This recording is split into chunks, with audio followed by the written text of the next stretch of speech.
pagi-pagi udah laris ya, pakai apa? Jampi-jampinya gitu ya. Apa jampi-jampinya minum-minumnya? Laris manis apa? Tanjung Kimpul. Dagangan habis, duit kumpul. Duitnya bagus, dapat tuh banyak ya. Berkah apa enggak? Tergantung. Sekarang kita lihat dulu, dia dagangnya habis, banyak yang beli, orang antri. Nah itu pedagangnya sholat apa enggak? Kalau pedagangnya nggak sholat, dia nggak berkah. Duitnya banyak tapi nggak berkah. Ya keluar dari rumah pagi-pagi buka sebelum subuh, nggak subuh. Ya, terus zuhur juga nggak sholat 12. Dia duitnya banyak tapi nggak berkah. Jadi berkah itu bukan banyak, berkah itu tambah kebaikan. Ya. Ada orang misalnya dulu hidupnya susah, ya, ada orang hidupnya susah nih, ya, rumahnya aja kontrak di RSSS SSS, apa tuh? RSSS SSS, kontraknya di situ. Rumah sangat sederhana sekali sehingga selonjoran saja sulit. Kontrak, ya, kontrakannya kecil. Tapi ketika itu dia rajin tuh ke masjid, sholat berjamaah, kumpul di majelis-majelis ilmu, ada acara-acara kebaikan di masyarakat, ikut gabung dan sebagainya.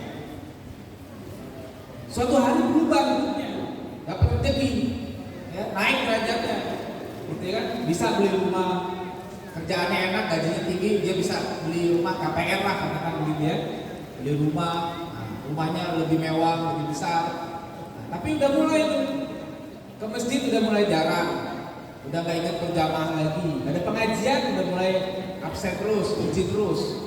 Ya, setiap kali diajak pengajian dulu kemana, bahkan dia ngajakin sekarang udah kalau diajak afwan terus, afwan gitu ya. Nah, terus kalau diajak kebaikan nggak mau datang. Mana yang lebih berkah?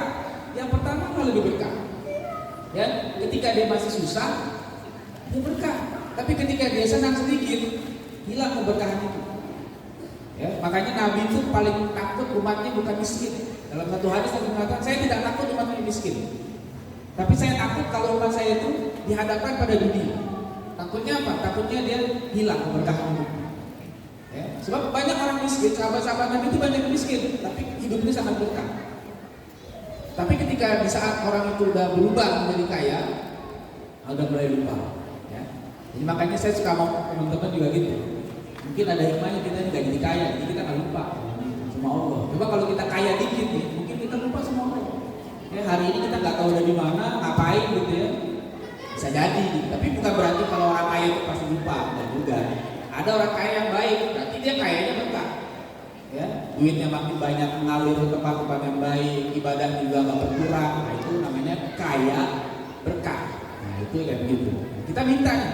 Jadi kalau kita kembalikan kepada makna Rajab, ya, pertama saya belum masuk Ramadan nih, Rajab dulu ya. Rajab kita nyari berkah, kita minta sama Allah berkah. Berarti dari mulai sekarang nih kita harus sudah mulai memulai kebaikan itu diperbanyak. Bulan Rajab, ya. Bulan Rajab itu jangan nunggu Ramadan kalau mau puasa. Dari sekarang udah boleh puasa Rajab itu ada kesunahan. Ya, jadi kalau seandainya kita mau menyiapkan untuk menyambut Ramadan, tarhib Ramadan dari bulan Rajab, apa yang kita lakukan? Kalau Ramadan ada puasa wajib, di Rajab kita sudah bisa puasa sunnah. Boleh puasa sunnah Rajab. Dalam 4 mazhab fikih, Hanafi, Maliki, Syafi'i, Hambali, 3 mazhab mengatakan sunnah puasa Rajab. Bahkan kalau bisa sebulan full nggak apa-apa, sunnah. Begitu. Hanya 1 mazhab Hambali yang mengatakan kalau full sebulan makruh. Tapi kalau tidak sebulan full tetap sunnah. Kata Hambali gitu. Mazhab Hambali mengatakan misalnya dari 30 hari kita kan ya dibatalin setengahnya, 1 hari di tengah batal itu masih tetap. Kenapa? Enggak full sebulan. Karena memang ada riwayat ya Nabi pernah puasa Rajab sebulan full, kemudian Nabi puasa Rajab dia ditinggal. Terus kemudian ada seorang sahabat yang pernah puasa, ya, badannya tadinya gemuk, ya, badannya seger, terus dia puasa terus, sampai badannya kurus, kering, badannya nggak enak, nggak seger. Terus Nabi bilang, kamu jangan menyiksa diri kamu kayak begini.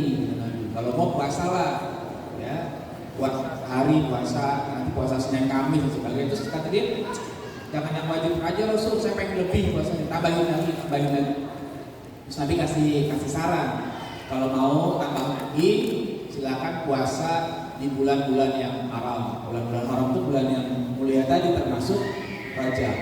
Tapi puasanya kata Nabi apa? Puasa batal, maksudnya selang-seling, gitu ya, selang-seling itu boleh. Nah dari situlah memunculkan satu pandangan di kalangan ulama mazhab fikih. Kalau 3 mazhab sepakat sunnah puasa Rajab. Kalau yang kuat sebulan full bagus, gitu ya. Kalau enggak. Tapi kalau seandainya mazhab Hambali bisa sendiri. Dia mengatakan sunnah puasa tapi jangan sampai sebulan full karena berdasarkan riwayat yang tadi. Ada kuliner boleh kita mulai. Itu satu, kemudian Rajab. Kemudian kita bisa juga berdoa. Ya, kalau mulai Rajab itu berdoa. Bahkan ada riwayat Imam Syafi'i itu malam pertama bulan Rajab itu adalah malam yang doa itu mustajab. Ya, malam pertama bulan Rajab itu ada doa, kalau kita doa di situ hanya mustajab. Ya, cuma sekarang udah lewat ya. Udah tanggal berapa Rajab? Nah, udah lewat. Tapi masih boleh nggak berdoa? Ya boleh, emang boleh? Boleh, masa nggak boleh? Berdoa boleh nggak? Boleh, kapan aja doa. Bulan Rajab ini banyakin doa nggak apa-apa. Ya, banyak istighfar. Ya, para ulama menyarankan banyak istighfar. Ya, saya istighfar dan seterusnya tuh ya. Nah itu Rajab. Jadi dari kita sekarang ini meskipun belum Ramadan, kita sudah mulai ya dengan apa? Dengan amalia-amalia yang bernilai kebaikan tadi di bulan Rajab. Nanti lanjut ke Sya'ban, ya, Sya'ban sebentar lagi nih, mungkin beberapa hari lagi kita masuk bulan Sya'ban. Ya, sama itu pertahankan lagi, ya, pertahankan lagi. Apalagi masih boleh nggak puasa bulan Sya'ban? Masih boleh, ya, sampai pertengahan bulan Sya'ban. Kalau nggak biasa puasa, maka setelah pertengahan bulan Sya'ban dia nggak boleh puasa sunnah. Tapi kalau puasa wajib dia boleh. Ini sekalian ingetin ibu-ibu nih, biasanya kadang-kadang ada yang belum bayar qadha Ramadan. Kadang-kadang gitu ya. Nggak tahu nih kalau ibu-ibu sini kayak udahan nih kayaknya sih. Husnuzon saya udah. Ngingetin ya, kalau seandainya masih ada yang punya hutang Ramadan tahun lalu sampai sekarang masih belum bayar, segera bayar. Jangan sampai datang Ramadan berikutnya, ibu-ibu masih punya hutang. Iya saya lupa ya, masih punya hutang 3 hari lagi. Nah itu masalahnya itu. Kena kafarat itu, bayar hutangnya itu. Dan kalau sekarang puasa niatnya niat puasa qadha. Jangan niat puasa Rajab, jangan niat puasa Sya'ban. Niatkan qadha. Nanti pahala Rajabnya masuk, pahala Sya'bannya masuk. Ini kalau sekarang misalnya puasa bulan Rajab ya, ibu-ibu niatkan puasa qadha kalau yang belum bayar. Pas banget bulan Rajab, berarti masuk puasa Rajab. Pas banget hari Senin, masuk puasa Seninnya. Apalagi pas tanggal Ayyamul Bid misalnya, masuk, jadi 4 itu enak. Tapi niatnya niat puasa qadha. Kalau seandainya niat puasa Rajab, qadhanya nggak kebayar. Karena puasa Rajab hukumnya sunnah, sedangkan qadha hukumnya wajib. Nah ibu-ibu yang masih punya utang, atau kalau ibu-ibu saya udah nggak punya utang, oke mungkin punya saudara, punya tetangga, punya teman-teman. Nah di grup WA ini, gue ya perlu bayar utang, nah, gitu ya. Utang apa? Utang puasa. Kenapa? Karena itu wajib. Kalau sampai Ramadan berikutnya belum bayar utang, ada kafarat. Ya, itu pembahasannya detail lah ya. Nah, jadi peringatan nanti di bulan Sya'ban. Di pertengahan Sya'ban, kalau yang nggak biasa puasa, dia nggak boleh puasa lagi. Tapi kalau yang biasa puasa dari awal, setelah setengah Sya'ban itu masih boleh puasa. Ya, misalnya ada yang suka puasa Senin Kamis, rutin Senin Kamis. Nah, begitu pertengahan Sya'ban dia mau lanjut, boleh Senin Kamis, boleh. Kenapa? Karena sudah menjadi wirid, sudah menjadi kebiasaan dia, itu boleh. Beda kalau orang yang sebelumnya nggak pernah puasa. Begitu masuk pertengahan bulan Sya'ban baru pengen coba-coba puasa sunnah, itu nggak boleh. Ya, nah jadi kita udah mulai latihan dari Rajab, kemudian dari Sya'ban kita latihan gitu ya, terus saja sampai nanti Ramadan. Ya, memang sebenarnya yang bagus ya itu kita puasa selama setahun itu jangan hanya yang wajib saja. Ya, bagusnya jangan hanya yang wajib. Kalau yang wajib itu berarti puasa kita baru pas-pasan, baru yang wajib. Bagusnya tambah yang mana? Ya boleh tambah Senin Kamis misalnya. Atau mau tambah lagi deh Senin Kamis plus Ayyamul Bid. Boleh saja, silakan. Jadi ada puasa-puasa sunnah. Jadi kita tidak hanya menunggu Ramadan saja kalau mau puasa. Dan puasa itu kalau udah dijalani nikmat, sangat nikmat. Ya. Saya dulu rutin puasa. Ini bukan sombong, maksudnya bagi pengalaman. Tahajud bernikmat. Saya dulu rutin puasa Daud dari tahun 2001. 2001 saya rutin puasa Daud. Puasa Senin Kamis Senin Kamis dari tahun 2001. Terus puasa sampai ya rutin lah, sampai lama. Nah, terus baru mulai lagi puasa Daud tahun 2020-an. Pas Covid. Pas Covid itu saya coba mulai puasa Daud. Ya. Sebenarnya saya rada-rada aneh waktu lagi masih puasa Senin Kamis. Ya.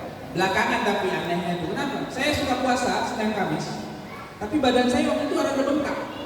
Badan saya gemuk. Waktu itu berat saya hampir 90. Hampir 90 berat badan saya. Jadi kalau saya timbang terus kadang saya suka nanya timbangannya rusak ya. Kenapa kok kayaknya beratnya nggak percaya gitu. Padahal saya suka puasa Senin Kamis kok berat saya kok berat banget ya. Dan waktu itu terasa sakit. Badan sakit, nggak enak banget nih perut, nggak enak. Akhirnya saya telepon murid saya, ada dokter murid saya tanya, dok, badan saya kok nggak enak banget, kenapa ya? Kenapa Ustaz? Karena begini seperti itu. Terus dia saranin begini, waktu itu lagi Covid kita nggak bisa kemana-mana. Coba Ustaz puasa dulu Daud, puasa Daud seminggu ya. Oh gitu, ya cobain seminggu puasa Daud, itu kayaknya ada masalah sedikit di usus. Sehingga rasanya nggak enak. Oke. Dan saya puasa Daud seminggu terus saya cobain. Sehari puasa, sehari enggak, sehari enggak gitu kan. Nah, setelah saya jalani puasa seminggu itu, loh, kok enak menurut saya. Enak nih yang tadinya terus rasa nggak enak di usus, kok rasanya enak, hilang tuh. Nah, dari situ saya pikir daripada cuma puasa gara-gara gitu doang, saya lanjutin. Nah, saya lanjutin tuh. Ya, jadi sampai sekarang alhamdulillah masih rutin. Kalau gak ada uzur, saya puasa. Makanya hari ini saya puasa. Jadi tadi Mas Rizky nawarin mau minumnya, saya bilang, nah, saya nggak minum hari ini karena saya lagi puasa. Giliran puasa, besok baru saya akan. Karena undangnya waktu saya puasa, jadi saya datang puasa. Tapi nggak apa-apa, nanti makannya di kondo aja. Jadi saya nggak makan, nggak minum hari ini karena jadwal puasa. Dan itu, nah apalagi selain badan enak segala macam. Nah berat badan saya turun, nah, lumayan turun 15 kilo lebih. Nah, lumayan kan, perjuangan tuh buat ibu-ibu itu kan. Nah, ya kan?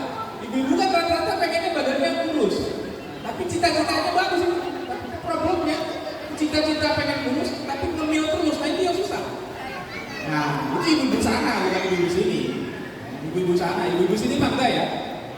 Enggak beda apa gitu. Ya. Nah itu kan tantangan itu. Tantangannya karena kita ngeliat makanan banyak, jadi pengen. Nah itu memang ujian. Tapi akhirnya, jadi orang kadang suka nanya, belakangan ketemu, kok badan kurusan? Diet ya? Saya nggak diet. Terus kok bisa kurusan? Ya karena saya puasa.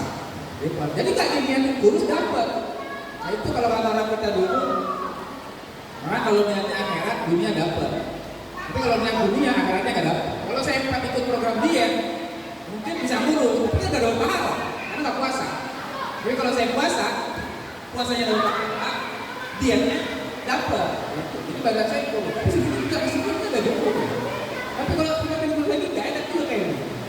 Tapi saya pikir mau gemuk mau kurus ya, yang niatnya supaya sehat aja lah, gitu ya. Oke, itu dua. Jadi terkait Sya'ban nanti masuk Sya'ban baru Ramadan. Oke ya. Nah sekarang apa yang bisa kita lakukan? Saya share aja nih. Kali ini nanti kita bisa ngobrol, diskusi ya. Apa yang mesti kita siapkan buat kita dan buat anak-anak kita untuk menyambut menyambut Ramadan. Saya ingin bagi yang simpel aja. Kita sambut Ramadan ini dengan 6I. Ya, 6I saja. Ingetin, ini gak apa-apa insya Allah ya. 6I. Apa tuh I-nya? Yang pertama, I-nya itu adalah iman. Nah, catat ya. Nanti ada kuis tuh dari panitia. Hadiahnya berkati. Ya, jika mampu. Ya, yang pertama I-nya iman.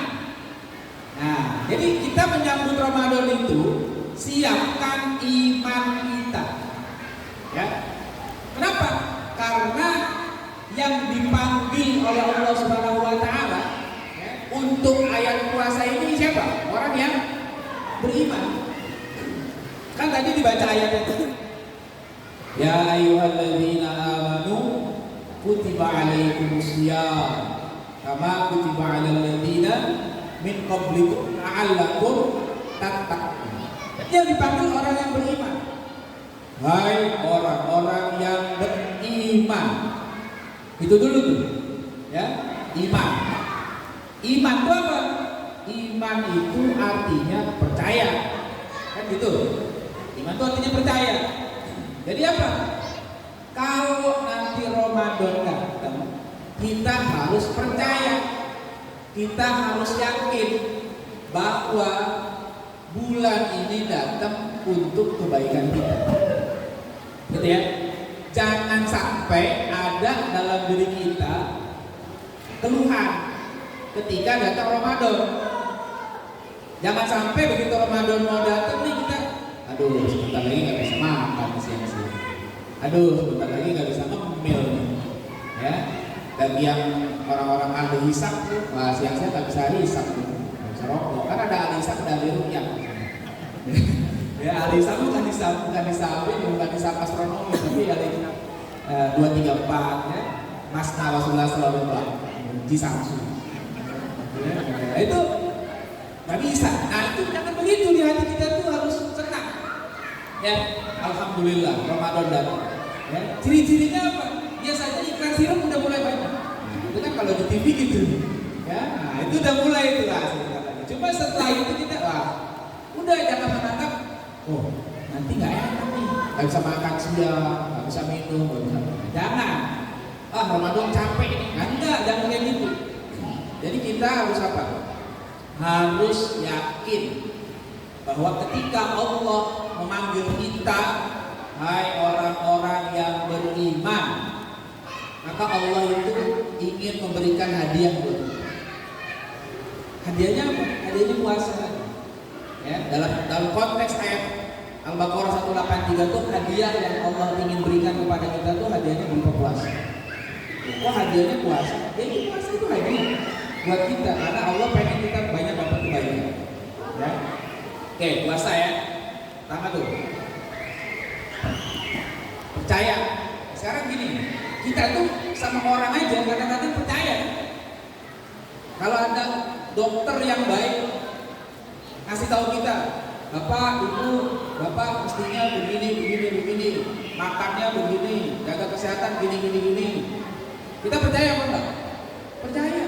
Kita terima omongannya itu. Bapak jangan banyak makan gula ya, nanti diabetesnya naik dan sebagainya. Dokter yang ngomong kita percaya. Nah sekarang yang ngomong ini, yang menyampaikan itu bukan manusia, tapi Allah Subhanahu Wa Taala. Pasti kita nggak percaya. Mestinya kita lebih yakin. Kenapa? Karena yang menciptakan kita yang ngomong kita. Jadi keimanan itu harus dijaga. Puasa. Ya. Jadi yang pertama apa? Bekalnya iman. Ingat nih ya. Awas kalau salah ditanya nggak bisa diri depan. Ya. Angkat kaki satu. Ya. Oke, 1, 2. Yang kedua adalah ikhlas. Wah, kayak itu udah dapat bocoran ya. Ikhlas. Ya. Kenapa? Karena perlu ikhlas. Ya, jangan sekedar iman percaya tapi di dalamnya terpaksa. Ya saya percaya tetapi ada semangatnya. Jangan, harus ikhlas. Harus betul-betul semangat untuk dapat ridho Allah Subhanahu wa taala. Ya. Jadi jangan ada hati kecil kita untuk apa? ibadah terpaksa. Jadi harus ikhlas. Ibadah itu kalau dijalani dengan ikhlas enak. Apa saja kalau dijalani dengan ikhlas itu enak. Tapi kalau dijalani dengan terpaksa itu gak enak. Apa aja gak enak kalau dijalani dengan terpaksa. Makanya harus dijalani dengan ikhlas. Kalau dalam hadis Nabi mengatakan apa? Man shoma ramadhana imanan wa ihtisaban ghufira lahu ma taqaddama min dhanbi. Barang siapa yang puasa Ramadan dengan penuh keimanan dan ihtisaban. Ihtisaban itu maknanya tidak mencari yang lain, hanya mencari ridho Allah. Apa katanya? Ghufira lahu ma taqaddama min dhanbi.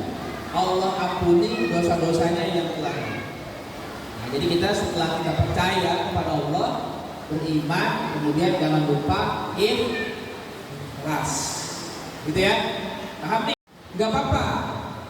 Misalnya kalau seandainya puasa dikasih iming-iming hadiah, boleh apa enggak? Boleh apa enggak? Anak-anak nih, anak-anak itu kan puasa mungkin masih kecil ya. Dikasih iming-iming hadiah. Kalau puasa pol sebulan nanti dikasih hadiah. Apa hadiahnya? Ya, apalah terserah. Boleh apa enggak? Boleh. Boleh enggak? Kalau buat saya, menurut saya boleh. Kenapa? Karena ikhlas itu nggak bisa datang sekaligus. Dulu kita juga gitu kan? Proses. Ikhlas itu butuh proses. Dulu waktu kecil kita juga mungkin sama kok mengalami hal itu. Kata bapak kita, kata ibu kita, kamu puasa. Kamu puasa nanti ayah begini nih. Ya kan? Sekarang masih gitu nggak? Masih ada yang puasanya karena pengen dibeli baju baru? Nggak ada. Ya, waktu kecil, kenapa? Karena pemahaman kita tentang ibadah masih sedikit. Tapi ketika bertambah usia, bertambah ilmu, lama-lama itu hilang. Kita ibadah itu udah bukan karena pengen baju baru, bukan karena pengen dapat uang lebaran, bukan, tapi betul-betul sudah kita sambut Ramadan, kita berpuasa, sudah selesai, nggak mikirin apa-apa lagi. Jadi kalau saya pribadi punya pandangan, boleh dalam apapun, ada belajar, diberikan apresiasi, diberikan reward. Itu bukan nanti kalau anak kebiasaan itu nanti gak ikhlas. Ikhlas itu gak datang sekaligus. Ikhlas itu ada masanya. Jadi biarkan dulu, dia senang dulu. Lama-lama nanti akan bertambah ilmu. Yang namanya belajar itu gak sekali jadi. Gak seperti membalikkan telapak tangan, sehingga keikhlasan perlahan-lahan kita tanamkan. Gitu ya. Meskipun tadinya belum, lama-lama lupa. Ikhlas sama total. 2 ya. Oke. Yang ketiga. Yang ketiga apa? Apa? Nah, ilmu. Betul. Yang ketiga ilmu. Artinya apa? Berarti bapak-bapak, ibu-ibu, ayah bunda di sini semua wajib menyiapkan ilmu tentang Ramadan. Gimana? Dia belajar. Tanya ke guru ngaji yang ada. Ya, tanya guru ngaji yang ada. Kalau ada guru ngaji, tanya guru ngaji. Review lagi pelajaran-pelajaran yang berkaitan dengan Ramadan. Atau mungkin pernah punya catatan untuk ngaji. Oh, saya pernah ngaji nih, catatannya begini. Itu harus tahu. Kalau udah tahu ilmu bisa bahaya. Gitu ya. Jadi Bapak Ibu sekalian mesti tahu ilmunya. Ilmu tentang Ramadan, ilmu tentang puasa. Ya, apa saja yang wajib dilakukan ketika puasa itu harus tahu ilmunya. Apa sih puasa? Nah sekarang saya tanya ilmu tentang puasa ya, karena Ramadan yang paling utama ibadahnya puasa. Apa itu puasa? Puasa itu artinya apa? Puasa artinya menahan diri secara bahasa ya. Dalam Al-Quran, kata puasa itu ada 2 bentuk. Ada shaum, ada siyam. Ya, ada shaum, ada siyam di Quran. Nah, kata apa? Kata shaum itu ada dalam surat Maryam. Bisa dicek di situ. Ketika Maryam dituduh berzina. Maryam, wanita suci, wanita yang sangat baik, lalu hamil. Ya. Tapi tanpa punya suami. Itu Maryam beneran. karena Allah ingin membuktikan kekuasaannya. Nah, beda sama orang sekarang. Ada yang hamil bukan suaminya nggak ada, suaminya kabur. Beda lagi. Ya. Jadi suaminya nggak tanggung jawab. Ya. Tapi kalau Maryam memang dia hamil tanpa suami. Kemudian orang-orang bingung, orang-orang heboh menuduh kamu ini berzina, kamu ini wanita nakal, bikin malu keluarga. Wah, itu kan karena keluarga yang tenang. Nah, ini serba salah nih kata Maryam. Dijawab salah, nggak dijawab juga salah, nyakitin. Ya udah, mending diemin. Sebab dijawab pun nggak akan pernah percaya mereka. Makanya ketika apa? Ketika dituduh dengan tuduhan bertubi-tubi, Maryam bilang begini kata Allah, Inni nadartu lirrahmani shauma. Saya nazar, ya, saya nazar katanya kepada Allah yang Maha Rahman apa? Shauma. Saya nazar saum. Saum apa artinya? Puasa. Tapi puasa dalam ayat ini bukan puasa kayak kita.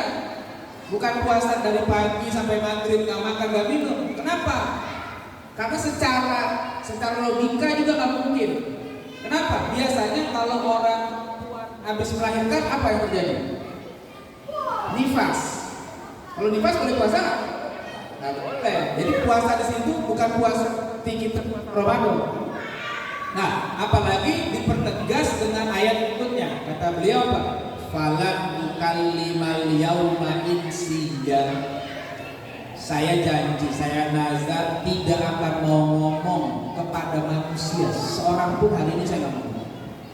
Jadi saum yang ada dalam ayat itu maknanya menahan diri dari bicara. Kalau kata orang sekarang apa? Mogok bicara, nggak mau ngomong. Kenapa? Sebab ngomong juga percuma, nggak akan dipercaya. Ya. Nah, begitu dia dituduh macam-macam oleh apa? Oleh orang-orang itu, Maryam dituduh segala macam. Maryam kan udah janji, kalau dia nazar, lalu dia ngomong, dia dosa, dia melanggar nazarnya, kena kafarat kalau hukum fikihnya. Akhirnya ketika dituduh, ya, Maryam cuma bilang gini, fa'asyarat ilai. Quran Allah bilang fa'asyarat ilai. Maryam nunjuk bayi itu, Isa yang lagi digendong, fa'asyarat ilai. Nih. Maksudnya apa? Kalau kalian pengen tahu masalah sebenarnya, tanya dia dulu. Karena dia nggak boleh ngomong, kalau ngomong dia melanggar kafarat, melanggar nazar. Lalu orang-orang itu bilang, kaifa nukallimu man kana fil mahdi sabiyya. Bagaimana kami ngajak ngomong bayi yang masih timang begini? Ya. Tiba-tiba ditanya gitu, Nabi Isa jawab. Ya, langsung ngomong tuh. Apa kata Nabi Isa waktu masih kecil? Bayi baru baru lahir. Kata beliau, Inni Abdullah atani al-kitab wa ja'alani nabiyyan wa ja'alani mubarakan ayyama kuntu. Dan seterusnya panjang. Ya. Itu namanya apa tuh? Bayi baru pernah lihat Bapak bayi baru lahir sama ngomong bisa? Pernah lihat enggak? Belum ya? Ini bayi baru lahir ngomongnya panjang. Akhirnya di situ mereka sadar, oh iya, ini bukan berbuat zina, tapi memang ini satu apa? Itu tapi itu bukan mukjizat. Bukan mukjizat. Kenapa bukan mukjizat? Karena Nabi Isa belum jadi nabi. Ya, nanti kita bahas tuh, kalau sesuatu yang luar biasa kalau terjadi pada nabi namanya mukjizat. Kalau pada calon nabi, kan Nabi Isa calon nabi itu namanya irhas. Namanya irhas. Belum jadi nabi tapi terjadi sesuatu yang luar biasa. Begitu ya. Anda bisa ngomong pada kecil. Nah, itu puasa ngomong. Lalu kalau yang baca di ayat tadi itu kutiba alaikumus syiyam kama kutiba alal ladzina min qablikum, nah itu puasa secara syariat. Dari pagi subuh sampai maghrib tidak makan, tidak minum dan tidak melakukan hal yang membatalkan puasa. Itu namanya puasa secara syariat. Nah, sekarang saya tanya nih semuanya, bapak-bapak, ibu-ibu, mana lebih kuat? Puasa nggak makan, nggak minum dari pagi sampai maghrib, apa nggak ngomong? Ayo, mana lebih enak? Lebih ringan mana? Mana? Coba saya tantang, bapak ibu, apalagi ibu-ibu deh yang saya tantang. Ibu-ibu saya tantang, kuat nggak? Seharian nggak ngomong, kira-kira kuat nggak? Nggak bakal bisa, ibu-ibu dah. Ya, bapak-bapak juga belum berdua, bapak-bapak berani nggak? Satu harian nggak ngomong. Ditanya, Pak mau kopi apa?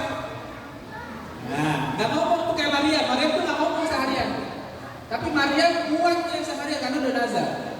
Ibu-ibu, coba bisa nggak? Jangankan sampai 1 hari, baru sejam udah berapa yang keluar kata-kata? Berat, makanya itu puasa itu artinya menahan diri. Terus cari ilmunya dulu tuh ya, puasa. Nah terus kemudian nanti kalau udah masuk Ramadan, kapan kita mulai puasa? Apa rukunnya? Itu kan mesti tahu tuh, rukun puasa. Apa yang membatalkan puasa? Harus tahu. Apa yang batalin puasa? Apa aja dulu yang batalin puasa? Apa? Makan, minum. Itu juga kalau sengaja. Kalau nggak sengaja, batal apa enggak? Batal. Misalnya bapak-bapak lagi makan lupa, udah sepiring, lupa. Ya, udah sepiring. Terus ada yang ngingetin, kok makan? Astagfirullahaladzim. Lupa. Batal apa puasanya? Nggak batal. Asalkan apa? Begitu diingetin, yang di mulut dibuang, yang di tangan dilepas. Tapi kalau astagfirullahaladzim lupa, tanggung ya itu batal. Ya, batal kayak begitu. Jadi ilmu juga tuh, jangan sampai nanti lupa. Terus gimana dong? Berarti kamu mubazir, Ustaz, mubazir kawannya setan, katanya gitu. Kalau nggak dihabisin saya, dosa. Kalau tadi makan karena lupa. Sekarang sudah diingatkan, maka dia wajib tahan. Yang di mulut lepas, buang. Yang di tangan lepas.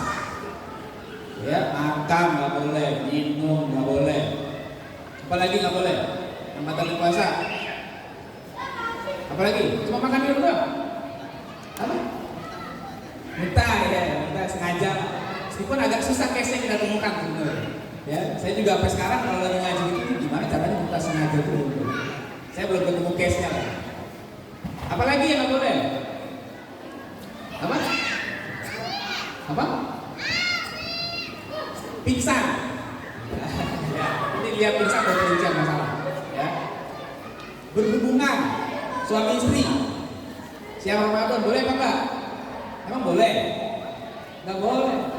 Loh, kok saya ngomong gini? Nih, bapak-bapak ibu-ibu saya kasih tahu. Tahun 2007 sampai 2008, saya pernah ngajar di salah satu sekolah Islam di Jakarta. Saya ngajar, ya. Saya wali kelas, ya wali kelas kedua. Di sana wali kelas itu dua, satu kelas dua wali kelas. Saya wali kelas kedua. Partner saya wali kelas pertama ibu-ibu. Diskusi dulu ngobrol-ngobrol, nanya dia, Ustaz, yang batalin puasa apa aja Ustaz? Nanya ke saya. Saya bilang yang batalin puasa ya itu Bu, makan, minum, terus berhubungan suami istri siang-siang. Apa yang dia lakukan? Emang batal Ustaz? Dia nanya gitu. Itu ibu-ibu teman saya nanya, emang batal Ustaz? Berhubungan seksual suami istri siang-siang Ramadan? Saya bilang batal. Terus dia bilang, masa sih? Itu. Saya langsung tembak aja, jangan-jangan. Ternyata benar dia ngaku. Iya Ustaz, saya itu jujur aja. Saya sering kalau Ramadan siang-siang berhubungan. Coba bayangkan, itu ibu-ibu teman saya. Usianya waktu itu mungkin udah 40 tahun. Dan dia baru tahu kalau ternyata hubungan suami istri siang Ramadan batal. Batal apa enggak? Yakin? Batal nggak? Batal. Dan dia baru tahu. Bahkan kalau dalam itu bukan cuma batal, kena kafarat itu, berat kafarat itu. Tapi dia nggak tahu. Makanya saya kasih tahu, Bu, itu batal. Dia bilang, saya kira Ustaz yang batal itu cuma makan sama minum doang. Ya, hubungan suami istri itu nggak membatalkan puasa. Kalau malam boleh, kalau siang nggak boleh. Siang haram. Meskipun udah suami itu nggak boleh. Nah itu kan ilmu tuh. Karena dia nggak tahu ilmunya, akhirnya di siang-siang melakukan itu. Dosa, batal dan kena kafarat. Nah kafaratnya berat. Itu tadi karena minim ilmu, ya. Ilmu yang membatalkan puasa. Jangan sampai kayak begitu di bulan Ramadan kayak gitu. Sekarang ini Bapak Ibu, kita itu suami istri ya, nggak boleh berhubungan kan cuma siang doang, ya. Dulu waktu awal dapat kewajiban puasa di tengah sahabat Nabi, itu malam bisa nggak boleh hubungan seksual. Kalau udah tidur, ya bangun melihat itu nggak boleh, ya. Jadi ada aturan, di awal Ramadan turun kewajiban puasa, kalau seandainya dia habis buka terus tidur bangun, itu nggak boleh berhubungan dengan istrinya. Ya. Sampai suatu hari Sayyidina Umar, ya, Sayyidina Umar habis buka puasa, makan, istirahat, bangun, melihat istrinya cakep. Ya, lihat istrinya dandan cakep, dipeluk istrinya. Ya, kejadian kan tuh malam itu. Padahal waktu itu nggak boleh kalau ada kasus kayak gitu. Setelah melakukan itu, Sayyidina Umar nyesel. Kata Sayyidina Umar apa? Ya Allah, kok saya begini, dosa ini. Besok pagi Sayyidina Umar langsung datang ke majelis Nabi. Sahabat lagi kumpul bareng Nabi, kayak kumpul rame-rame. Sayyidina Umar datang langsung, ya Rasul, halaktu ya Rasul, saya celaka. Rasul kenapa Pak? Halaktu ya Rasul, saya celaka. Kenapa? Waqa'tu ala imraati. Semalam saya tidur, saya ngeliat istri saya cakep banget. Ya, saya tertarik, saya tabrak aja katanya. Kejadian kan. Jadi kamu sampai berhubungan ini. Tahu yang terjadi apa setelah itu? Setelah Sayyidina Umar ngaku, bapak-bapak yang di pojok sana ngaku juga sama. Ya, gak taunya semajelis rata-rata begitu. Saya juga ya Rasul, saya juga. Wah, cuma yang gentle mengakui Sayyidina Umar. Sayyidina Umar, coba kalau Sayyidina Umar nggak ngaku sampai sekarang berlaku hukum itu. Berat gak tuh? Berat itu. Hikmahnya kejujuran begitu. Sayyidina Umar ngaku, udah turun ayat. Uhilla lakum lailatas siyamir rafatu ila nisaikum. Hunna libasul lakum wa antum libasul lahum. Itu turun ayat gara-gara itu udah dia. Ya. Nah, itu makanya apa? Harus dijaga. Ini ilmu yang harus siapkan oleh kita semua. Orang dewasa, orang tua, jaga. Jaga apa? Jaga jangan sampai puasanya rusak. Ya. Ini masih bicara puasa dulu ini. Oke. Kalau dugaan saya ini, kalau hal yang mengatakan puasa bisa lah, bisa dijauhi lah. Insya Allah bapak-bapak udah kuat, nggak makan Ramadan bisa, nggak minum, nggak berhubungan bisa. Nah tapi jangan lupa bahwa yang membatalkan itu bukan cuma puasanya, tapi hati-hati, ada yang membatalkan pahala puasa. Puasanya nggak batal, tapi pahalanya habis.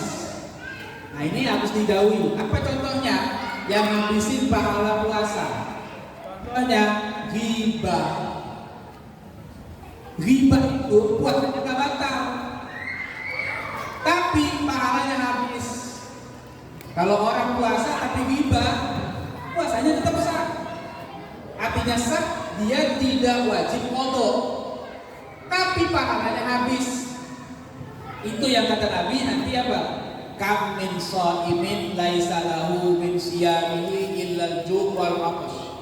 Banyak orang puasa tapi nggak dapat apa-apa dari puasanya kecuali lapar dan haus. Kenapa? Karena dia puasa ya puasa tapi melakukan hal-hal yang membatalkan puasa. Salah satunya nggak usah banyak-banyak nih, ghibah. Hati-hati ghibah. Dan jangan berdalil kalau pas ghibah. Ya ini maaf-maaf aja nih ya, bukan ngomongin orang nih ya. Gitu. Nah, kadang-kadang gitu tuh kalau udah enak ghibah tuh. Ya, ini kita sih maaf-maaf nih, bukan ngomongin orang, ngomongin pelit. Dosa apa itu? Dosa. Kenapa? Karena kalau ghibah itu apa yang kita omongin emang ada pada orang itu namanya ghibah. Ada teman kita pelit, misalnya emang beneran pelit. Kita ngomongin, dia mau pelit banget, baru tahu, saya udah lama, begitu ya, terus dosa itu. Dan memang dia pelit. Tapi kalau orang nggak pelit, kita ngomongin pelit, itu bukan ghibah namanya. Apa namanya? Itu nuduh. Mana mendingan ghibah atau nuduh? Ya jangan dua-duanya. Ghibah jangan, nuduh juga jangan. Jadi yang bagus gimana? Isi mulut kita dengan yang baik-baik, ya. Takutnya pahala puasa nggak ada, capek udah nggak makan siang, nggak minum, lapar, haus. Begitu pas di akhirat ya, loh kok pahala puasa saya nggak ada sih? Nah kan ghibah. Habis. Puasa itu kita menahan diri dari makanan yang halal. Ya. Nasi itu halal. Tapi kata Allah nanti maghrib. Ya. Air itu halal. Kata Allah nanti maghrib. Ya. Sekarang yang halal bisa kita jauhi. Jangan sampai yang haram keluar dari mulut kita. Kan orang kalau ghibah itu seperti membicarakan seperti apa? Akan bangkai saudara. Maka jangan suka begitu. Nanti akhirnya pahala puasa kita habis. Ya, oke, itu ya. Tentang puasa. Karena kita dengar Ramadan. Ya, Bapak Ibu, coba lagi review lagi. Kalau masih ada yang belum paham, tanyalah. Ya, tanya kepada guru-guru yang ada. Tanya ustadznya, bagaimana dan seterusnya. Puasa. Terus apa lagi? Di Ramadan kan bukan cuma puasa. Ada taraweh, ya kan? Tarawehnya, udah bisa belum tarawehnya? Jangan sampai tarawehnya nggak bisa. Ya, tarawehnya tahu, boleh. Belajar. Taraweh itu berapa rakaat? Jangan sampai berantem gara-gara rakaat. Katanya nggak taraweh, berantem doang. Ya. Jadi saya kasih tahu nih semuanya ya. Taraweh 8 rakaat boleh, 20 rakaat boleh apa enggak? Boleh, dua-duanya boleh. Bahkan kalau mau ikut mazhab Maliki 36. Bapak Ibu saya tanya, mau 8, 20 atau 36? Nah itu kan saya tahu jawabannya sebenarnya. Tapi saya kabarin juga, yang namanya tarawih itu biasa sebenarnya, ada perbedaan pendapat itu. Ada yang bilang 8 dan ada yang biasa sholat 8. Gak apa-apa, sholat aja. Orang gak sholat aja boleh. Yang 20 boleh. Kalau mazhab Maliki satu riwayat 36 tarawihnya, 36 rakaat, kan bisa gitu. Nah itu diusul fikih lah kajiannya. Jadi jangan berantem gara-gara wah apaan tuh tarawih 20 itu gak ada dalilnya, berantem. Katanya 20, 8 apaan, males. Akhirnya sholat tarawih enggak berantem. Jangan. Tarawih Pak, mau 8, mau 20, silakan, nggak apa-apa. Ya, yang penting sholat, jangan sampai nggak sholat. Sama kayak orang sholat subuh berantem gara-gara kunut. Ya. Kunut bid'ah.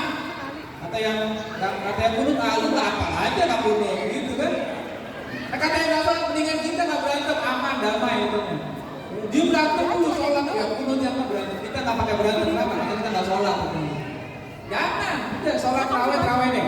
Ya. Mau di mana? Kalau bisa akur. Kalau Bapak Ibu pernah sholat tarawih di Istiqlal atau di Sunda Kelapa, sholat tarawihnya berapa? 20. Tapi pas 8 gantian imamnya tuh. Jadi kalau pas yang 8 nanti ganti imam, memfasilitasi. Yang mau tarawih 8 berhenti dulu tuh. Di 8 rakaat witir dengan imam yang sholatnya 8. Nah setelah itu pulang. Ya, yang 8 itu pulang, ada juga selesai. Nah yang 20 lagi dengan imam yang lain lagi. Gak apa-apa, kan enak tuh.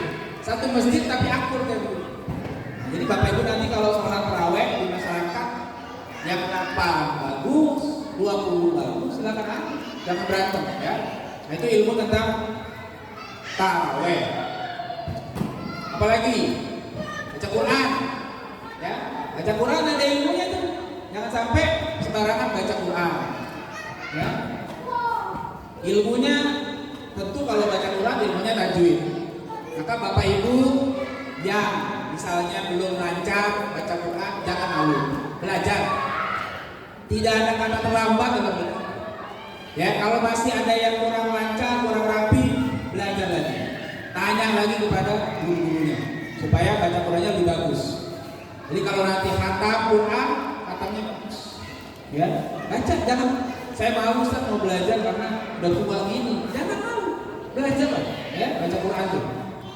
Ya, apalagi yang ada di Ramadan, iktikaf. Ya, misalnya kan 10 hari terakhir, itu ada ilmunya, jangan sembarangan. Ya. Iktikaf yuk, saya iktikafnya di rumah aja. Nah, nggak bisa gitu lah. Ya. Nah, iktikaf ada syaratnya, ada rukunnya dan sebagainya. Dan lain-lain. Ya. Zakat. Ya. Jangan lupa tuh, ibadah Ramadan ada zakat juga. Nah, tapi ingat Bapak Ibu sekalian, zakat yang wajib di Ramadan itu hanya zakat fitrah. Selain zakat fitrah itu waktunya menyesuaikan dengan nisab dan haul. Cuma kesalahan di sebagian masyarakat kita itu zakat rata-rata semuanya di bulan Ramadan. Makanya di masjid-masjid kadang-kadang ada panitia zakat tuh muncul. Nerima zakat, infak, sedekah, semuanya di situ. Padahal zakat mal tergantung dia punya harta, bukan di saat Ramadan. Ya, kalau zakat fitrah memang waktunya di bulan Ramadan. Tapi kalau zakat mal tergantung. Nah, bapak ibu yang punya duit mencapai nisab di bulan Rajab, maka bulan ini wajib mengeluarkan zakat. Jangan nunggu Ramadan. Ya, itu ada ilmu. Kalau enggak, bahaya. Akhirnya dia tanpa sadar menunda hak orang-orang yang berhak mendapatkannya. Makanya ilmunya harus ada. Ya, oke itu lain-lain. Jadi yang ketiga apa tadi? Ilmu. Keempat, I-nya itu apa? Ibadah. Nah ya, kenapa? Karena bulan Ramadan itu bulan ibadah. Ya, tadi tuh udah disebutin tuh rangkaian ibadahnya ya. Dari mulai puasa di siang hari, malam tarawih, ya, sahur. Nah, sahur itu juga jadi ibadah, meskipun tadinya makan aja. Jangan sampai kebablasan sahurnya. Ya, jangan sampai sahur bablas. Ya.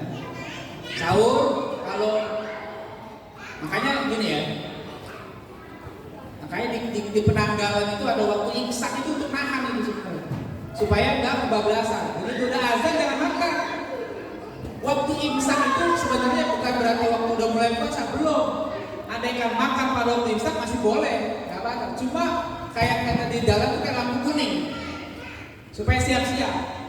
Tapi kalau seandainya udah azan dia masih makan, batal puasanya. Sudah azan subuh dia masih makan, puasanya batal. Ya, kok begitu? Memang begitu. Ya. Kalau dalam hadis ada yang bilang boleh makan ketika masih azan subuh, itu azan yang pertama. Ya, dulu Nabi di Madinah itu azannya 2 kali. Sampai hari ini pun kalau yang pernah haji umroh di Madinah azannya berapa kali? 2 kali Madinah itu azannya. Azan yang pertama itu azan ngebangunin. Belum masuk waktu, di situ boleh makan. Jadi kalau ada riwayat itu sahabat waktu azan masih makan, azan yang pertama. Tapi begitu azan yang kedua sudah tidak boleh makan, batal kalau dimakan. Ya, makanya hati-hati. Itulah ulama kita memuat situ waktu imsak itu begitu supaya apa? Kita udah mulai meninggalkan. Belum batal. Kalau ada yang masih makan masih boleh. Tapi khawatir begitu lagi enak makan tiba-tiba azan, batal. Ya. Itu jadi ibadahnya puasa, tarawih, imsak, ya makan tuh, sahur, baca Quran, isilah dengan itu semua. Apalagi itikaf, ya, rangkaian ibadah-ibadah yang lain lagi, banyak banget bisa kita lakukan. Jadi kalau dibilang bulan Ramadan itu bulan berkah, karena apa? Karena jamuan yang ada di Ramadan berlimpah. Bukan hanya jamuan fisik, jamuan rohani juga.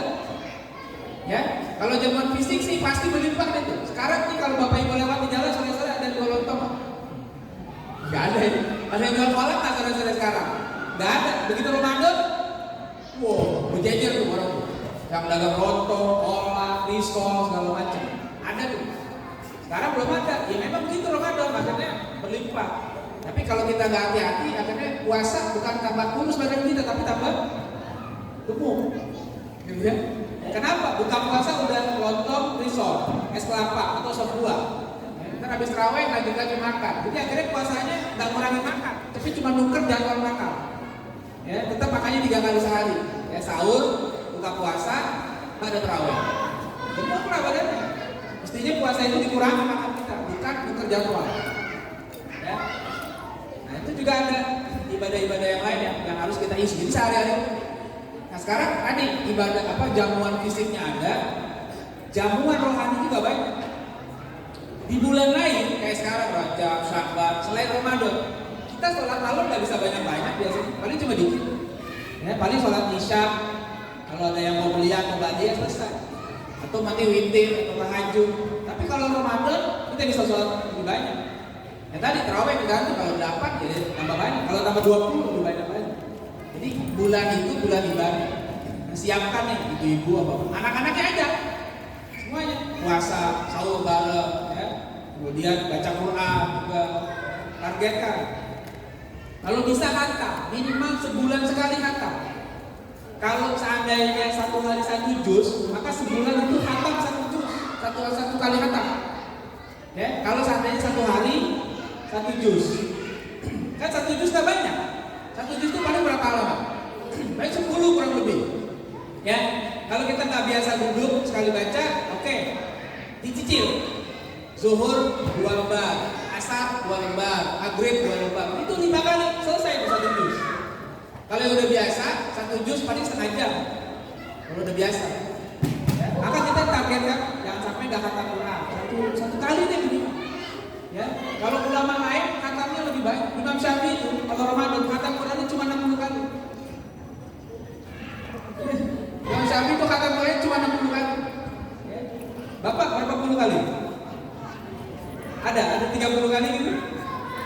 Beliau punya muridnya khatamnya 30 kali.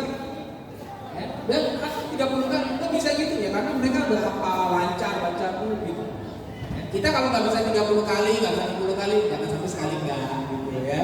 Satu hari 1 juz, one day one juz gitu kan. Ini khatam 30. Ya, saya itu puasa, baca Quran, i'tikaf. Oke, saya mau kasih catatan.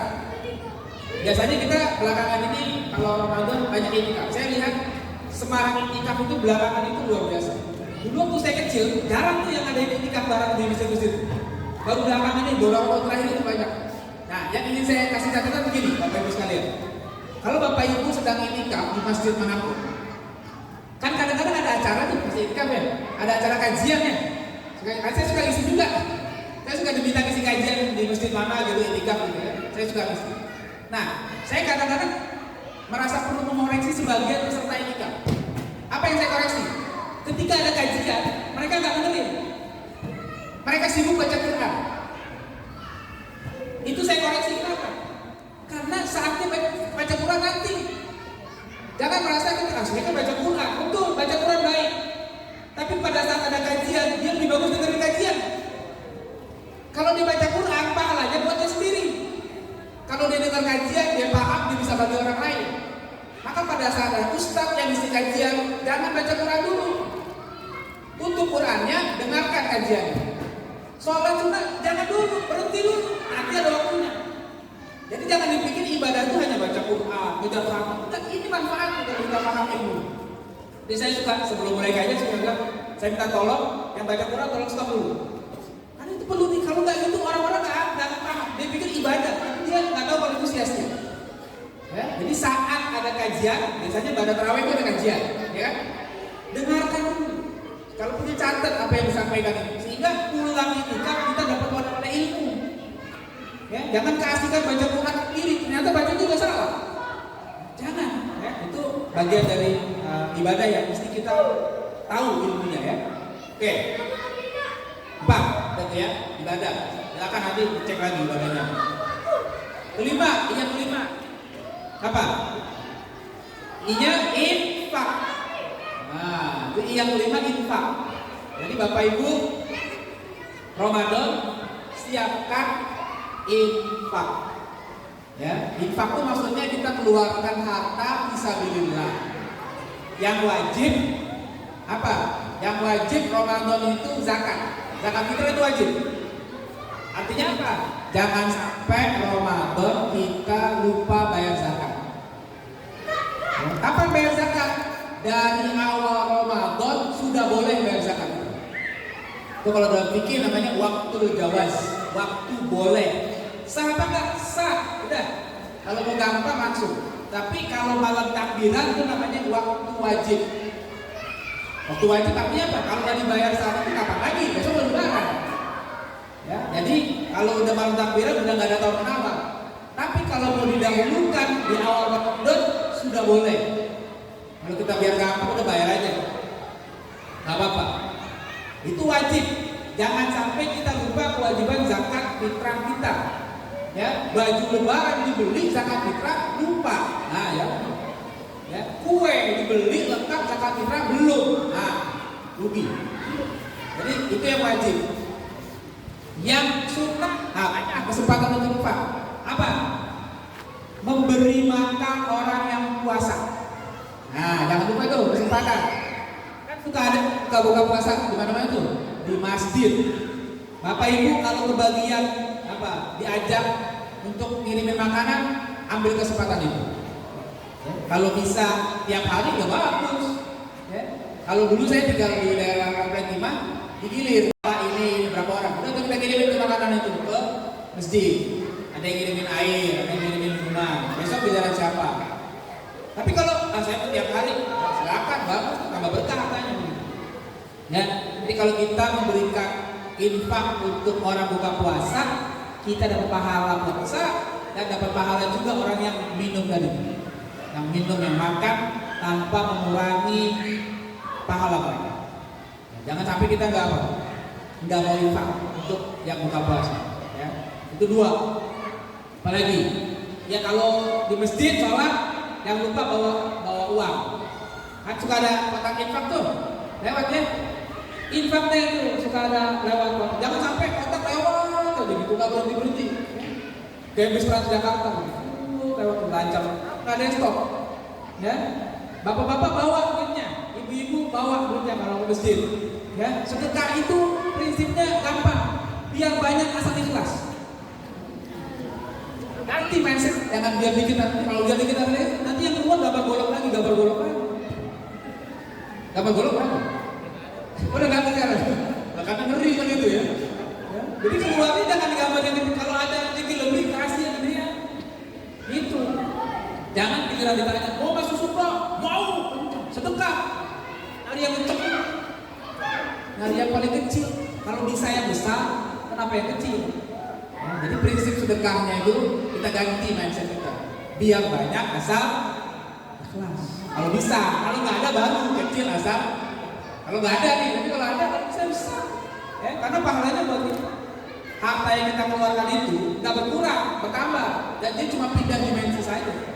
Oke, jadi infak. Apalagi, Ramadan tuh, infak ini sekali itu lah ya. Kalau bapak ibu ada rezeki lebih, ya selama Ramadan, ya misalnya ada THR, ya, kalau Ramadan itu kan ada THR tuh, atau ada duit lainnya, rezeki lainnya, simpan. Buat apa? Buat girangin anak-anak pas hari raya. Ya, kan suka ada tuh anak-anak kecil, kasih, nggak apa-apa. Jangan kemudian kita itu nanti, tapi kita kalau usah nyuruh anak kita nambok. Kalau orang dulu kan suruh, jangan, anak kita jangan suruh minta-minta. Tapi kalau anak kita dikasih orang, terima apa enggak? Terima, nggak apa-apa. Jangan kemudian dipikir ini mengajarkan mental menulis. Tidak, kalau minta-minta ya. Tapi kalau dikasih, nggak apa-apa, ambil. Ya, bahkan kita bilang itu anak-anak kecil. Kalau dalam satu riwayat sebutkan nanti di surga ada satu pintu yang namanya Babul Farah. Babul Farah itu disiapkan untuk siapa? Untuk orang yang suka girangin anak kecil. Ya, jadi kalau kita suka girangin anak kecil tuh ada pintu khusus masuk surga gitu. Babul Farah. Anak kecil tuh kalau Idul Fitri kan seneng tuh. Kalau usah gede-gede kita kasih satu orang 2.000 aja gitu. Apalagi dikasih yang merah, lebih girang. Jangan anak-anak, makanya anak-anak juga seneng gitu. Oke ya, infak itu ya 3. Nah, yang terakhir tapi juga saya soalnya. I-nya adalah istiqomah. Itu yang penting. Ramadan kita sambut dengan istiqomah. Terus di jalan yang baik, terus beramal soleh. Jangan berhenti. Jangan semangat di awal saja. Ya. Kalau ibadah Ramadan, fenomena yang banyak terjadi kadang-kadang semangat di awal, waktu awal Ramadan masjid-masjid kekurangan karpet. Masuk minggu kedua ada kemajuan softnya. Ya, gitu ya. Saya nggak ngomongin orang, ngomongin karpet. Kalau ngomongin orang dosa. Kalau saya ngomongin karpet, yang boleh tersinggung hanya karpet. Jadi saya ngomongin orang nih, ngomongin karpet. Kelebihan kekurangan karpet. Sampai orang pada susah. Begitu masuk seminggu, udah mulai ada kemajuan. Ya. Pekan terakhir, yang ramai di mana? Di pasar, ya, di mall. Banyak yang ngeluarin zakat mall. Bukan zakat mal. Zakat mall dikeluarin itu semua. Beli baju takut nggak kebagian. Tahu nggak sih Bapak Ibu kenapa kalau tiap lebaran harga-harga pada naik? Kenapa? Karena yang pada nggak puasa ikut lebaran, yang nggak ibadah pada ikut lebaran. Banyak kadang-kadang siangnya nggak puasa tapi beli baju banyakan dia banyak puasa. Terawih enggak tapi bajunya banyakan dia takut. Jadi gara-gara banyak permintaan otomatis harga naik. Coba seandainya kompak semua umat Islam, Ramadan penuhin masjid, pasar sepi, harga turun itu. Pasti dia bingung pedagang-pedagang. Ini mama kalau ada pedagang sini. Kalau maksudnya cara berpikirnya itu. Makanya diatur aja. Ya, kalau saya pribadi, pengalaman keluarga saya, kalau ada rezeki sekarang, gitu, saya biasanya udah siapin baju dari sekarang. Jadi Ramadan udah nggak mikirin baju. Kalau ada rezeki sekarang, tapi kalau belum ada rezekinya, ya doa aja. Tapi jangan sampai maksudnya bukan nggak boleh beli baju di saat Ramadan, tapi jangan sampai mengganggu ibadah kita. Kira-kira gitu. Saya kalau ada rezeki sekarang nih, saya beli itu buat anak-anak. Kalau saya sih nggak pernah beli baju lebaran. Ya, lebaran saya nggak pernah beli baju, biasa yang ada aja. Kenapa? Karena murid ada yang ngasih soalnya. Jadi kan, saya kadang beli juga, tiba-tiba beli Ustaz. Buat apa beli? Kalau lebaran itu cuma 2 jam, ya, lebaran itu sebentar aja. Di sholat, salaman udah bubar. Udah pakai kaos cap soang juga nggak apa-apa. Nggak tahu lah juga. Jadi masalahnya orang-orang kayaknya kalau nggak pakai baju baru itu nggak afdol. Padahal lebaran itu ini sukanya bukan baju baru, tapi baju bagus. Ya, beda antara baju baru dengan baju bagus. Kalau baju baru berarti tiap tahun harus beli. Tapi kalau baju bagus, maka cari baju yang paling bagus di antara baju yang kita punya. Pakai itu aja. Nah, jadi jangan sampai kita nggak istiqomah. Itu belajar apa ibadah di awal semangat, di tengah hilang. Ya, begitu di akhir apalagi? Jangan. Kita cobalah istiqomah. Ya, sampai terus nanti begitu juga. Ya, begitu selesai Ramadan, jangan berhenti. Jadi kita jangan jadi hamba Allah di Ramadan aja. Tapi terus setelah Ramadan pun berlanjut lagi. Ya, nah sekarang kegiatan-kegiatan itu kita nggak kekurangan, anak-anak kita bisa ajak kemana-mana aja.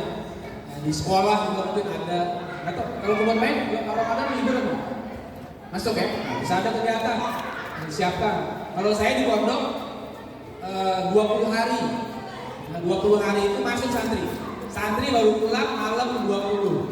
Sehingga malam terakhir 10 malam mereka bisa intikan bareng keluarga. Tapi 20 hari pertama itu mereka di pondok. Ngapain? Kalau kita karena pesantren, tradisinya khataman kitab. Biasanya kita mengatakan 1 kitab atau 2 kitab selama Ramadan itu tiap pagi ada sufi mulai terus. Selain baca Quran dan sebagainya, kitab-kitab ulama kita kaji. Nah, nanti ada buka bersama, ada kultum. Makanya kalau kita lihat sebenarnya hari ini kita nggak kekurangan agenda apa saja. Di mana saja, tinggal mau apa enggak? Di masjid-masjid hampir tiap masjid itu rata-rata sekarang ada kultumnya. Tiap malam hampir. Saya aja sekarang udah 5 kultum berapa orang yang undang.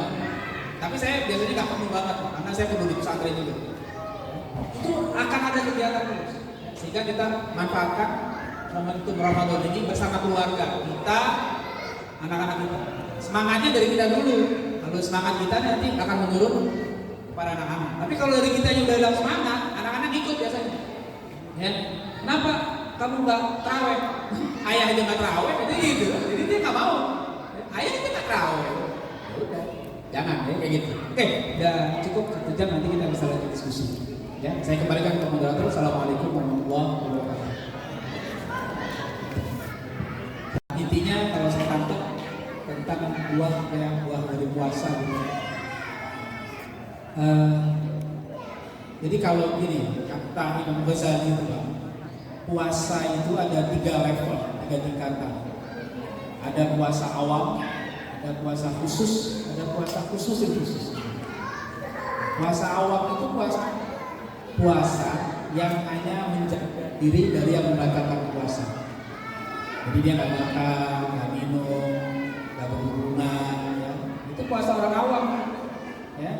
Itu kalau puasa gitu, anak kecil juga bisa tuh, ya. Bahkan mereka lebih kuat dari kita tuh. Ya. Bulan puasa Ramadan mereka main sepak bola juga nggak haus. Kita lari dikit aja udah haus. Itu puasa orang awam.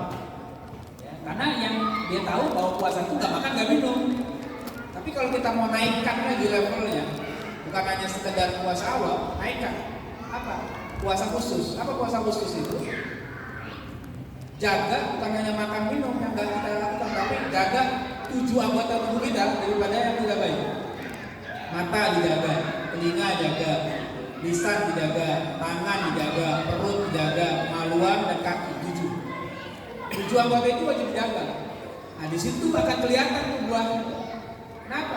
Jadi yang namanya menjaga diri itu bukan cuma nggak makan nggak minum, tapi ketika puasanya benar dia kayak khusus itu, dia nggak melihat yang dilarang Allah, dia nggak mendengar yang dilarang Allah, dia nggak bicara yang dilarang Allah. Kayak begitu. Nah itu akan kelihatan. Tapi kalau selama puasanya hanya bertahan pada level awam, buahnya nggak kelihatan. Kenapa? Karena dia cuma nggak makan nggak minum. Tapi tadi hal-hal yang lain dia nggak jaga, dia nggak kelihatan, nggak berbuah. Ya, nanti yang lebih tinggi lagi, ini kelas para nabi, kelas para aulia, itu sampai menjaga hati. Hatinya dijaga betul, jangan sampai dia lalai daripada Allah Subhanahu Wa Taala. Itu konsisten. Jadi kalau pengen ibadah puasa kita itu benar-benar berbuah, itu yang kita lakukan. Sehingga nanti selepas kita berlalu Ramadan, kita udah terbiasa. Kan kita udah diuji selama sebulan. Mata kita jaga, telinga kita jaga, lisan kita jaga, sehingga akhlak kita semakin baik. Jadi kalau seandainya puasanya nahan-nahan saja, ya sudah besok ya ngomong sembarangan lagi, ya, melihat sembarangan lagi, dengar nggak ada perubahan. Jadi udah capek-capek kita ikut latihan sebulan, ternyata hasilnya nggak ada. Nah, itu ruginya kayak gitu. Ya, kira-kira gitu. Kedua, tentang keridoan, ya. Kita nyari ridho Allah nih. Terus tiba-tiba ada yang puji, gimana tuh? Dulu pernah ada sahabat Nabi nanya gitu Pak, kepada Nabi. Misalnya kami ya Rasul beribadah karena Allah, kita serius, ikhlas. Tapi tiba-tiba ada yang puji, gimana dong? Kata Nabi ya, kamu gak masalah, karena tujuan kita cari ridho, bukan nyari pujian orang. Kalaupun ada orang yang puji, itu tandanya Allah pengen kasih balasan di dunia dulu sebelum disempurnakan di akhirat. Tapi kalau niat kita dari awal pengen nyari pujian orang, maka di akhirat tidak apa-apa. Makanya tetap pertahankan aja niat kita karena Allah, bukan karena itu orang mau puji, mau celah, itu bukan urusan kita. Karena kita beramal bukan nyari ridho manusia, tapi nyari ridho Allah. Ya? Jadi kalau orang yang benar-benar ridho Allah, mau dipuji, mau dicela, ibadahnya tetap jalan. Tapi kalau orang yang bukan karena Allah, ketika dipuji dia semangat, ketika dicela dia menurun. Kita jangan kayak begitu ibadah kita. Udah biasa aja. Orang puji ya kita kembalikan kepada Allah. Alhamdulillah. Kita bisa begini karena Allah yang berangkat kita, bukan karena kita hebat.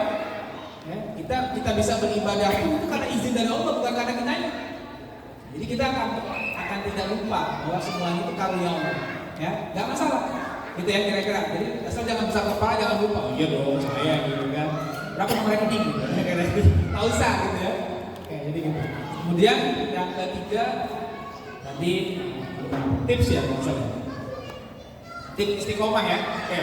Ada beberapa tips sebenarnya. Saya kasih sebagian yang bisa dimanfaatkan. Pertama, tipsnya itu doa dulu ya. Kita awali dari doa. Kita mohon sama Allah. Makanya dalam sehari itu ada doa yang wajib dibaca minimal 17 kali. Kalau nggak baca 17 kali kita dosa. Apa doanya itu? Ihdinas siratal mustaqim. Kan wajib tuh, kan wajib sholat. Ya nggak 17 rakaat. Kalau dia nggak baca berarti nggak sholat. Atau kalau sholat kurang kosong berarti sholatnya. Ya, kalau dalam keadaan lagi safar. Ihdinas siratal mustaqim itu kan minta supaya kita istiqomah di jalan yang lurus, jalan yang benar. Satu. Kedua, kalau pengen istiqomah, tipsnya itu ingat mati. Gitu ya. Ingat, mati itu bisa datang kapan saja. Jadi kita nggak ada lagi pikiran untuk malas-malasan. Kenapa? Kalau nunda-nunda jangan-jangan besok mati. Akhirnya nggak sempat ibadah. Kenapa? Dia kan orang yang suka nunda-nunda ibadah itu karena apa? Karena dia merasa hidupnya masih lama. Seakan-akan umur dia ngatur. Padahal umur itu siapa yang nentukan? Allah. Jadi kita ingat. Bisa jadi kita beramal sekarang, belum tentu besok sanggup. Jadi jangan suka nunda-nunda amal. Ya, kalau kata orang apa?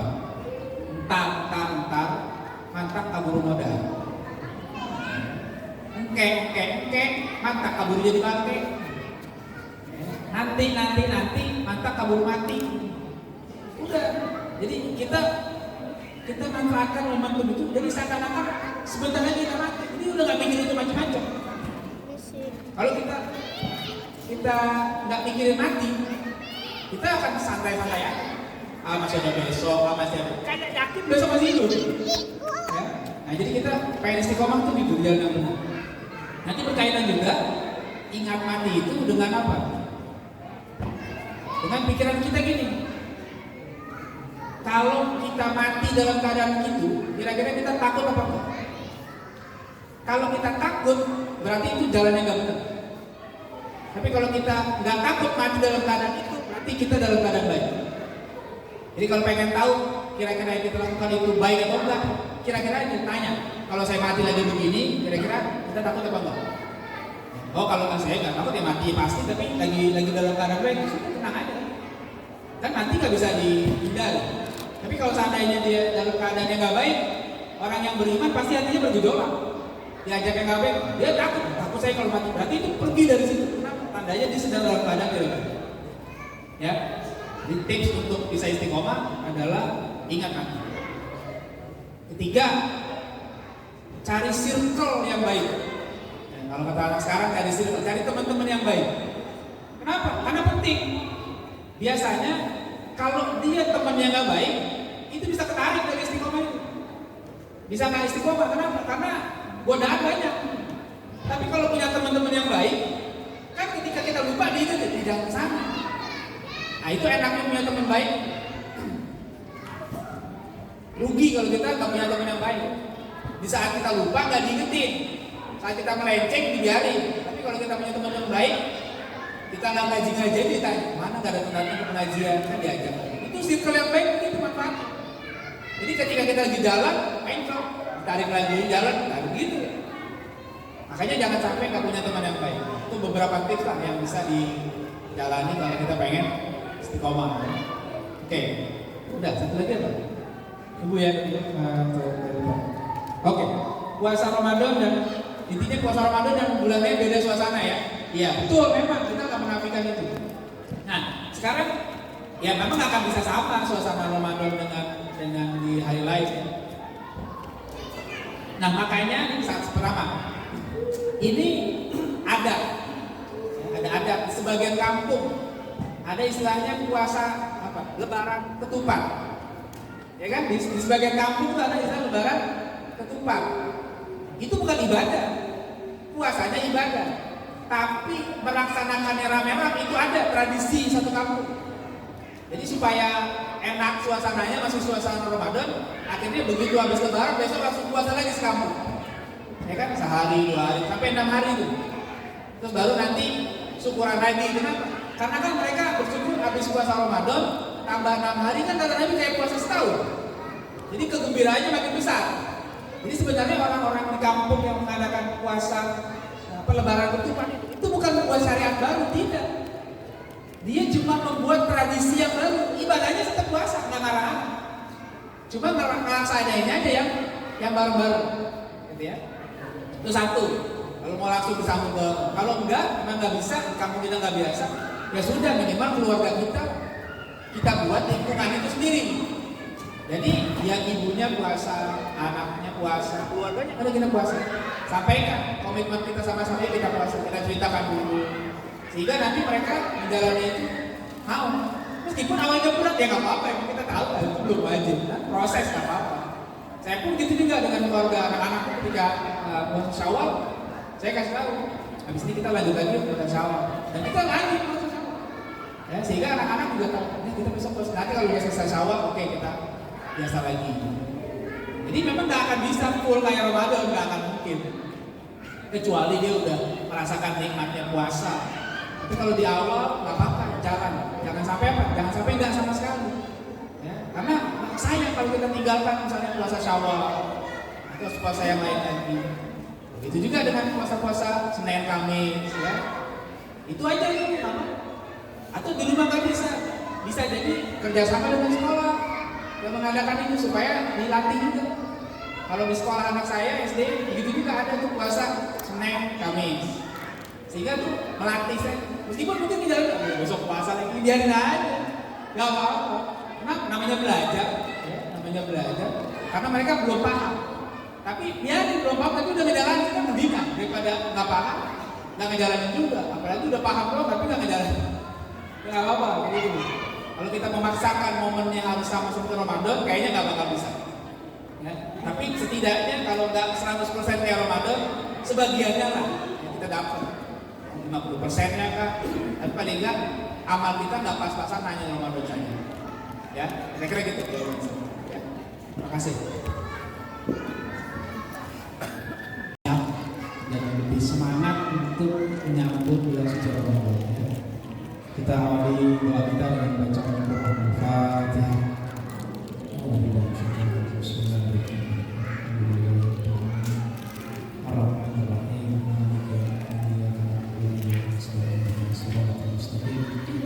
Alhamdulillah.